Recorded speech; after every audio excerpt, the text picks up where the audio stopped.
Como a 15 minutos en automóvil, a unos 19 kilómetros al oeste de la ciudad de Portland, Maine, está el pueblo de Gorham. Al norte del pueblo está Fort Hill, y fue aquí que las mellizas Elena e Isabel nacieron. Sus padres, Roberto y Eunice Harmon.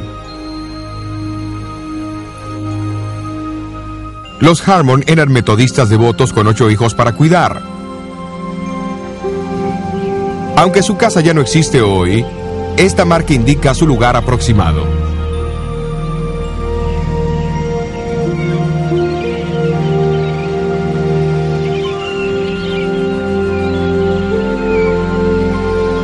Más tarde, la familia se mudó a la ciudad costera de Portland, donde Robert Harmon continuó con su oficio de hacer sombreros y la pequeña Elena asistía a la escuela de la calle Bracken.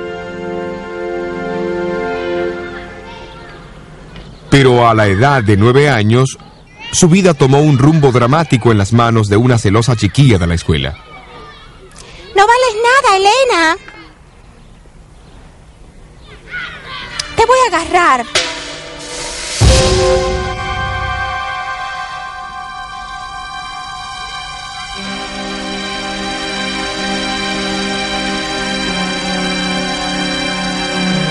Elena fue llevada a su casa en la calle Clark, donde luego descubrieron que su nariz estaba fracturada y todas las facciones de su rostro habían cambiado. Permaneció en estado de coma por 3 semanas. Al recuperarse un poco, se dio cuenta de la diferencia que su apariencia hacía en la manera que todos la trataban.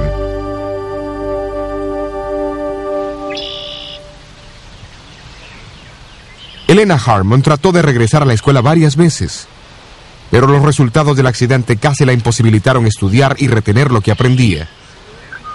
Su mano temblaba tanto que no podía mejorar su caligrafía y con gran disgusto finalmente abandonó todo esfuerzo para recibir una educación formal. Durante ese periodo de soledad y desánimo, pasó muchas horas placenteras aquí en el bosque de Deering Oaks.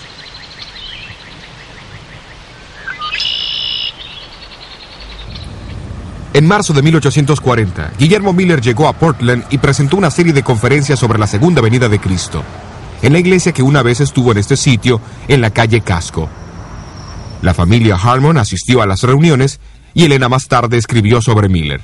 Él trazaba las profecías con una exactitud convincente y mantenía hechizada a la muchedumbre.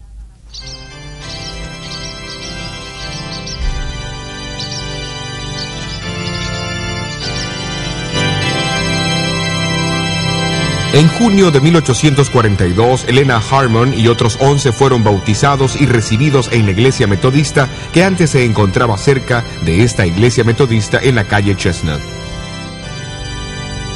Pero su experiencia cristiana se entremezcló en momentos de desaliento. Sin embargo, la segunda visita de Miller a Portland confirmó su confianza en la segunda venida de Cristo, una confianza que compartió fervorosamente.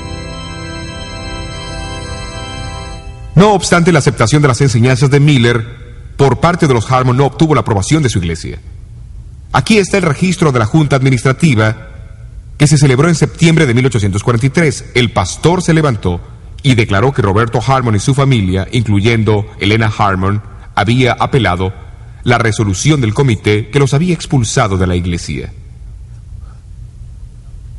Fue votado de común acuerdo mantener la decisión del comité en relación con su expulsión. Elena Harmon a menudo dijo que el año de 1844 fue el más feliz de su vida. Pero con decenas de miles de otros, la familia Harmon sufrió terriblemente cuando Jesús no vino el 22 de octubre.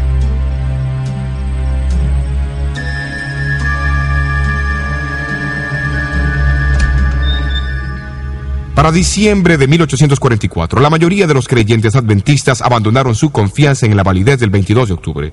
Elena Harmon y sus amigas habían aceptado que el cumplimiento de la profecía de los 2300 años todavía ocurriría en el futuro.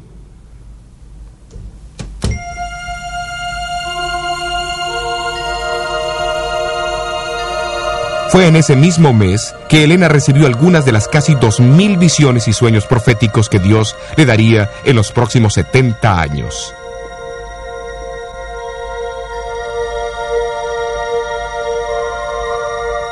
Durante estas visiones, ella quedaba completamente inconsciente de sus alrededores y como Daniel, cuando recibía una visión, no respiraba durante el tiempo de la revelación. Las visiones variaban en duración, de muy corto tiempo hasta casi 4 horas.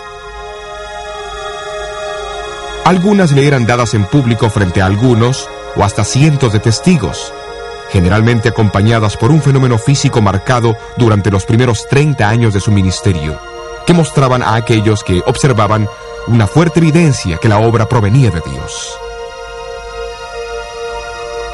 Otras visiones le eran dadas mientras oraba, escribía o hablaba, y no eran acompañadas por fenómenos físicos. Sin embargo, durante los últimos 40 años de su ministerio, las visiones proféticas eran a menudo sueños dados durante la noche.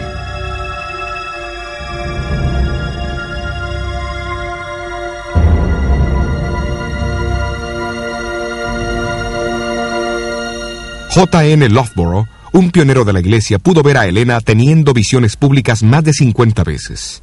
Él escribió que al comienzo de la visión la palabra gloria era repetida 3 veces, pero cada vez con más debilidad.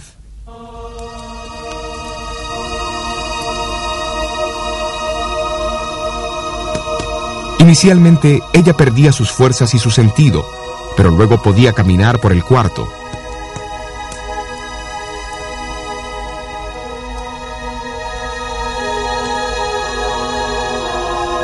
A veces hacía gestos con sus brazos y manos, aunque los presentes no podían moverlos de ninguna manera.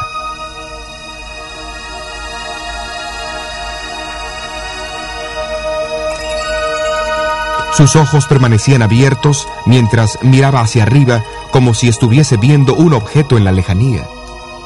Aunque no respiraba, su pulso era regular y los colores de su rostro permanecían normales. Al final de la visión, parecía que sus alrededores estaban completamente oscuros. Su capacidad para ver hasta los objetos más brillantes volvía gradualmente.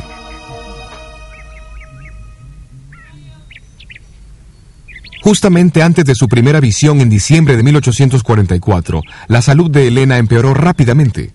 Parecía que la tuberculosis iba a terminar con su vida. En esta condición, ella respondió a una invitación de una amiga allegada, la señora Isabel Haynes, para visitarla a su casa, que quedaba al otro lado del puente en el sur de Portland.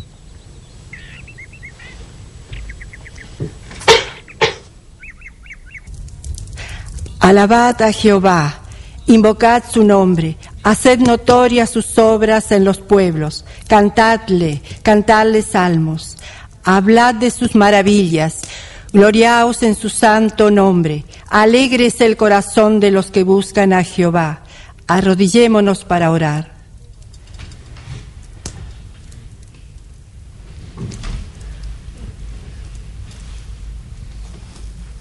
Cierta mañana, 3 mujeres jóvenes se unieron a Helena y a la señora Haynes para el culto. Cuando se arrodillaron para orar, el poder de Dios descendió sobre Helena y fue envuelta en una visión de la gloria de Dios. Experimentó la sensación de ascender más y más sobre la tierra. Se dio vuelta para buscar al pueblo adventista del mundo, pero no pudo encontrarlo. Mirando hacia arriba, vio un sendero recto y angosto en el que viajaban hacia la ciudad santa. Detrás de ellos había una luz brillante que el ángel le dijo que representaba el clamor de la medianoche del movimiento seguidor de Miller. Esta luz brillaba por todo el sendero y los prevenía de caerse. Al frente vieron a Jesús guiándolos hacia la ciudad y como a Pedro sobre las aguas, estarían seguros mientras mantuvieran sus ojos en él. Mientras la visión seguía, vio la segunda venida de Jesús junto con la resurrección del pueblo de Dios.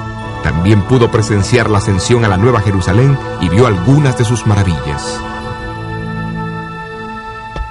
Cuando Helena compartió esta revelación con sus 4 amigas, pareció contestar algunas de las preguntas que las preocupaban. ¿Había Dios dirigido la experiencia del gran chasco? ¿El 22 de octubre había sido un cumplimiento de la profecía o una gran desilusión? Una senda angosta se extendía por encima del mundo. En esta senda, el pueblo adventista viajaba hacia la ciudad. La visión afirmaba que el mensaje del 22 de octubre fue la providencia de Dios. Era la luz detrás de ellos que iluminaba el sendero hacia la ciudad. Significativamente, esta luz había sido encendida al comienzo del sendero. Ellos habían esperado que ésta hubiese marcado el final del mismo, pero era bueno saber que Jesús conocía toda la experiencia y continuaría guiando a todos los que fijasen sus ojos en él. Como una semana después, ella recibió una segunda visión donde Dios formalmente la llamó a ser su mensajera. También le fueron mostradas las pruebas y la oposición que enfrentaría. Esta visión la preocupó, pues estaba consciente de su juventud, timidez y constante enfermedad.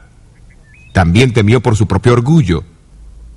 Sin embargo, aceptó el apoyo divino y comenzó a compartir lo que él le había mostrado. En eso, abrí mis ojos y vi un sendero recto y angosto, trazado por encima del mundo. Entre aquellos que la escucharon en 1845 Por este sendero, estaba Guillermo Foy. Los adventistas viajaban hacia la ciudad que se encontraba al final del sendero. El Señor me mostró esa misma visión. Eso fue justamente lo que vi.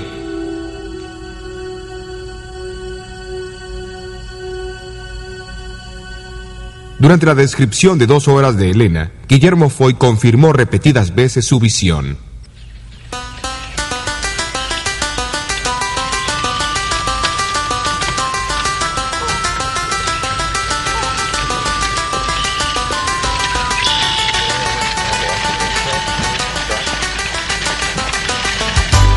A comienzos de 1845, Elena Harmon viajó al este de Maine para encontrarse con los adventistas de allí.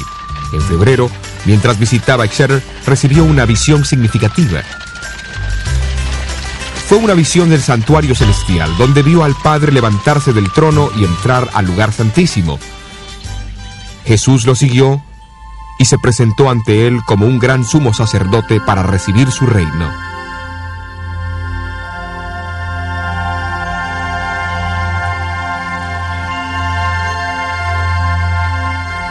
Esta visión no fue publicada hasta el 14 de marzo de 1846 en un artículo de la Estrella del Día, unas 5 semanas después que Edson, Crozier y Hahn habían publicado los resultados de sus estudios bíblicos sobre el santuario.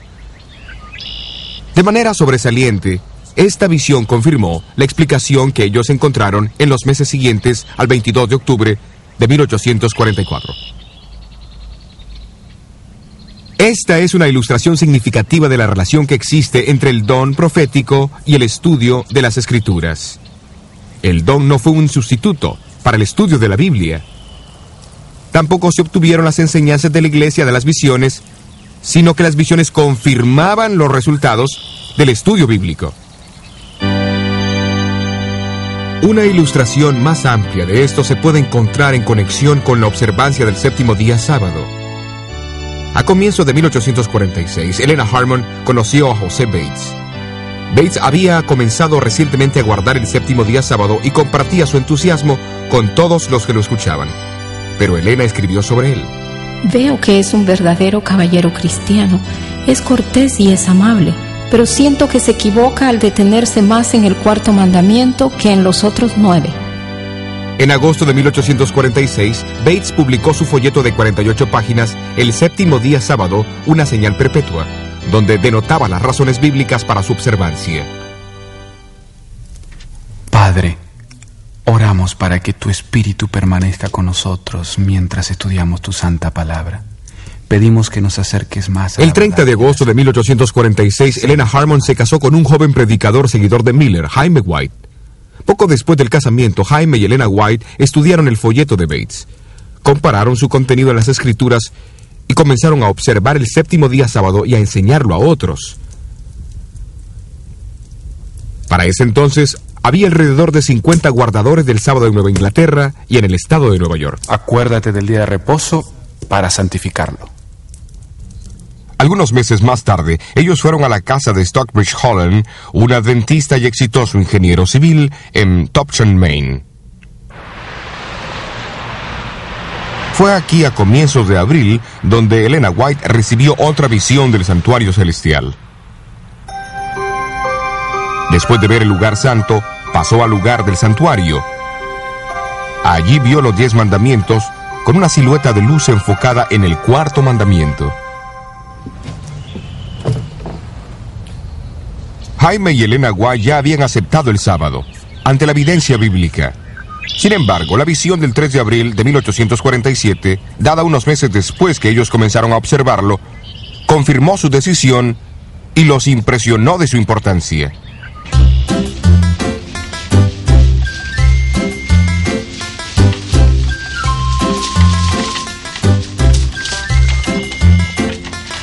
Mientras vivían en Topsham, los White aceptaron una invitación para asistir a una conferencia en Rocky Hill, Connecticut, en la casa de Alberto Belden.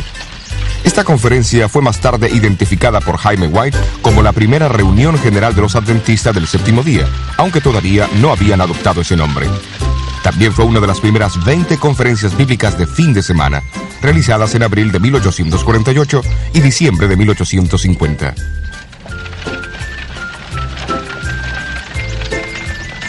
Fue durante estas reuniones cuando las enseñanzas principales de la Iglesia Adventista del Séptimo Día tomaron forma, usando los mismos métodos de Lutero en la dieta de Worms: escritura, razón y conciencia. Jaime y Elena White, José Bates, Hiram Edson y otros dirigieron los estudios bíblicos y las sesiones de oración que a menudo tomaban toda la noche. Es importante considerar el papel de Elena White en estas conferencias. Cuando el grupo llegaba a un punto en su estudio donde no podía progresar más, ella recibía una visión donde se le presentaba una clara explicación de los versículos estudiados. Sus contribuciones fueron particularmente impresionantes, porque todos sabían que mientras no estaba en visión, ella no podía entender su razonamiento.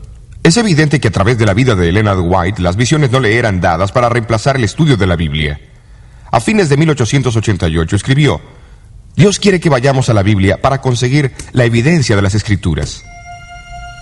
Mientras los pioneros de la Iglesia se unían más y más en los grandes temas que estudiaban, comenzaron a ver la necesidad de publicarlos. Durante una conferencia en Dorchester, al sur de Boston, Massachusetts, en noviembre de 1848, Elena recibió una visión que envolvería a la Iglesia en un programa ambicioso. Después de la visión, Elena le dijo a su esposo que publicara un pequeño periódico y lo entregara a la gente. Desde ese pequeño comienzo, dijo haber visto como rayos de luz que iluminarían al mundo. Era un desafío impresionante para presentarlo a un puñado de pobres y nuevos creyentes. Al siguiente año, en 1849, este pequeño periódico, La Verdad Presente, fue publicado en Connecticut. Jaime White trajo 1000 copias a la casa de Alberto Belden, donde un pequeño grupo oró por la bendición de Dios. Al siguiente año, el periódico fue reemplazado por la revista y Heraldo del Segundo Advenimiento y el Sábado, conocida hoy como la Revista Adventista. Su mensaje es leído en todo el mundo.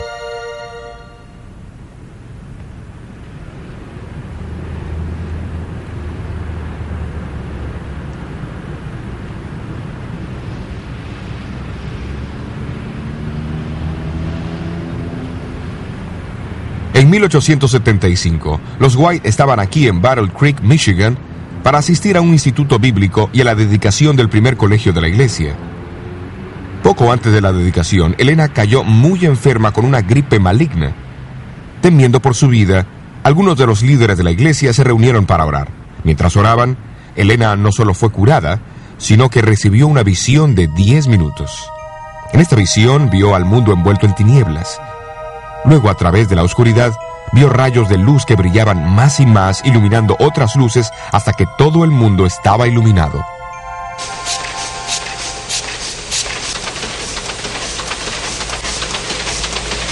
Más tarde, hablando de esta visión, ella mencionó que vio imprentas operando en todo el mundo. En ese entonces, la iglesia tenía una sola imprenta en Battle Creek. Intrigado, Jaime White la interrumpió y le preguntó si se acordaba de los nombres de los países donde había visto esas imprentas trabajando. No sé los nombres, pero si alguna vez los veo, los reconocería. Oh, recuerdo uno. El ángel dijo Australia.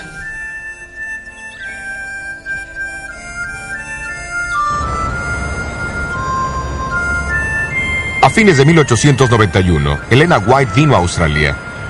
Luego, después de llegar, visitó el establecimiento de la imprenta situado en Best Street, Melbourne. Reconoció a las personas que operaban las impresoras y habló de las relaciones entre ellos. basándose en la revelación recibida 17 años antes.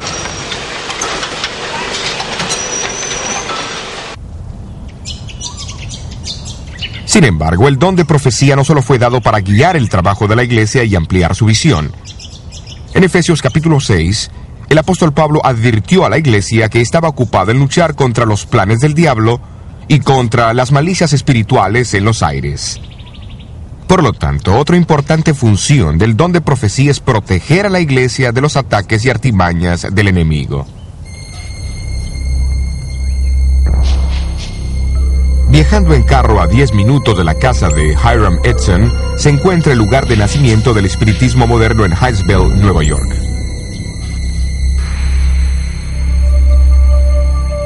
Fue aquí el 31 de marzo de 1848 que la familia Fox escuchó golpeteos misteriosos por primera vez. Luego se estableció una comunicación con la inteligencia que causaba tales ruidos. Supuestamente era el espíritu de un vendedor ambulante que había sido asesinado aquí años antes. Más tarde, en 1848, las primeras demostraciones públicas de esos golpeteos fueron dados en Rochester, Nueva York.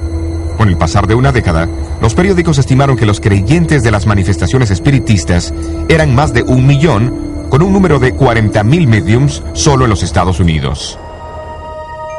Elena White fue advertida en contra de esos golpeteos en una visión que tuvo en 1849. Vi que ese golpeteo misterioso en Nueva York y otros lugares es el poder de Satanás, y que tales cosas serán más comunes y se disfrazarán de vestimentas religiosas. Unos 18 años más tarde, recibió otra visión concerniente al mismo fenómeno. Pronto será una blasfemia hablar en contra del golpeteo, pues se extenderá más y más, y hasta los milagros realizados por Cristo se atribuirán a esos fenómenos espiritistas. El extraordinario cumplimiento de estas predicciones aparece en este volumen, El Centenario del Espiritismo Moderno, publicado por la Asociación Nacional Espiritista en los Estados Unidos en 1948. Aquí en la página 68 dice: un médium predijo el nacimiento de Jesús, quien en su corta vida en esta tierra realizó los tales llamados milagros, que en realidad eran fenómenos espiritistas. ¿Y qué sobre hablar blasfemias en contra de los golpeteos? Página 34. Ni los sacerdotes ni la prensa deberían hablar mal de esta santa palabra espiritismo, solo con manos limpias y corazones puros. ¿Ha llegado a disfrazarse con aspecto religioso? La página 69 dice: el espiritismo es la venidera religión universal, es la sangre que da vida al cristianismo. En verdad, es el cristianismo y más. Elena White también habló sobre el poder que Satanás tendría de mostrarnos la apariencia de las supuestas figuras de amigos o parientes que sabemos que están muertos. El libro de J.B. Philip, El clamor de la verdad, testimonio de un intérprete, el renombrado intérprete del Nuevo Testamento, cuenta sobre su reunión con el famoso escritor cristiano C.S. Lewis.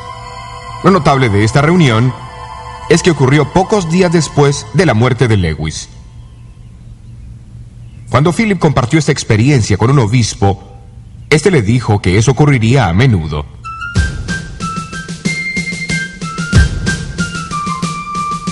En 1861, Estados Unidos estuvo al borde de una crisis.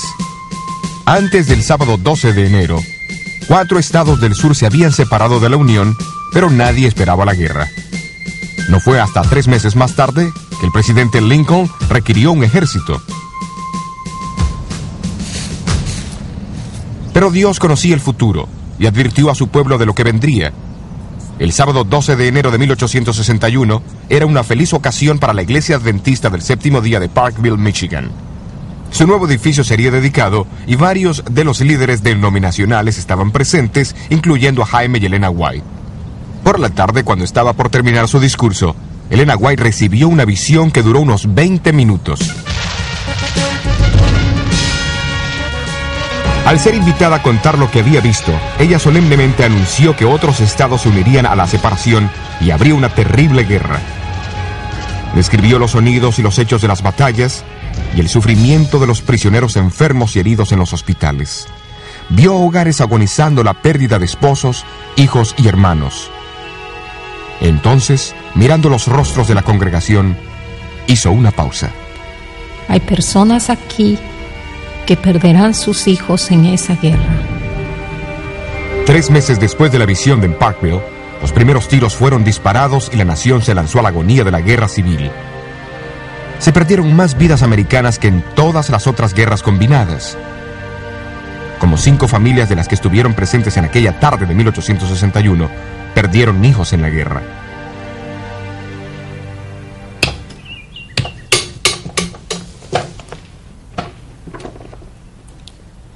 Apocalipsis 12:17 identifica el testimonio de Jesús como una de las 2 características distintivas del pueblo de Dios antes de la segunda venida de Cristo. ¿Qué es el testimonio de Jesús? En Apocalipsis 19, Juan cita a un ángel diciendo que el testimonio de Jesús es el espíritu de profecía. Y en Apocalipsis 1, Juan explica lo que él describe como profeta es un mensaje proveniente de Dios a través de Jesucristo dado por su ángel. Y así las palabras de un profeta son llamadas el testimonio de Jesús porque provienen de Jesús y no del profeta. Un ejemplo vivido de este proceso a través de Elena White puede verse en las tempranas experiencias de la iglesia de Washington, Nueva Hampshire.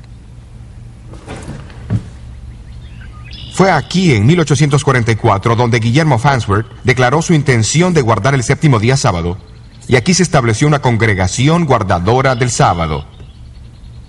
Pero en los años que siguieron, algunos del grupo comenzaron a perder su fe. El mismo Guillermo Farnsworth volvió a usar tabaco, y otros miembros de mayor edad se volvieron cínicos y criticones. Esto desanimó a varios jóvenes de la iglesia. Se necesitaba algo urgente para restaurar la unidad y la fe de la iglesia.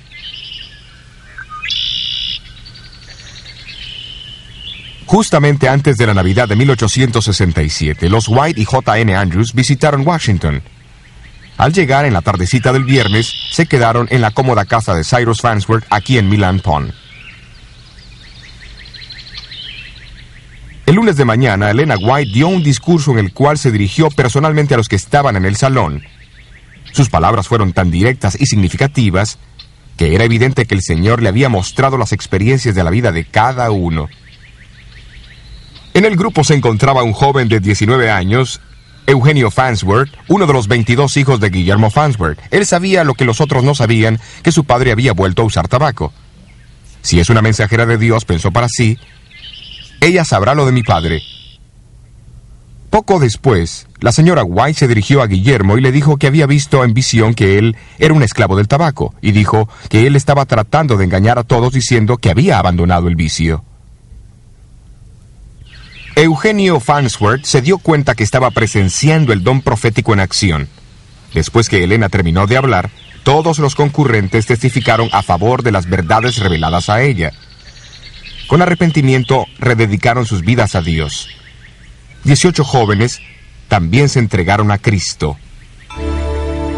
9 de los 18 llegaron más tarde a ser obreros de la iglesia, y entre ellos estaba Eugenio Farnsworth. Él sirvió como evangelista y administrador de la iglesia en los Estados Unidos, Australia, Nueva Zelanda e Inglaterra.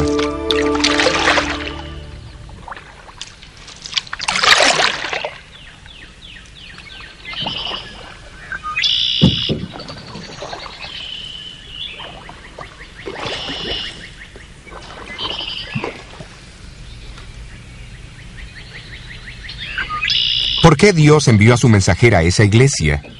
¿Por qué Dios ha dado el testimonio de Jesús o el espíritu de profecía a su pueblo remanente? La respuesta a ambas preguntas es la misma. La respuesta del Antiguo Testamento se encuentra en 2 Crónicas 36:15. Porque Dios tiene compasión de su pueblo. El Nuevo Testamento lo explica aún más claro en Efesios 4:12-13. Dios llama a algunos a ser profetas para preparar al pueblo de Dios para obras de servicio, para que el cuerpo de Cristo pueda edificarse hasta que todos alcancemos unidad en la fe.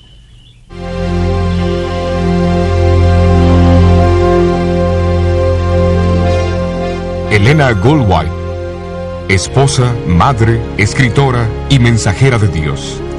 Elegida aunque era la más débil de los débiles, llegó a ser una torre fuerte para un pueblo llamado por Dios en los últimos días de la historia de este mundo. La Iglesia Adventista del Séptimo Día.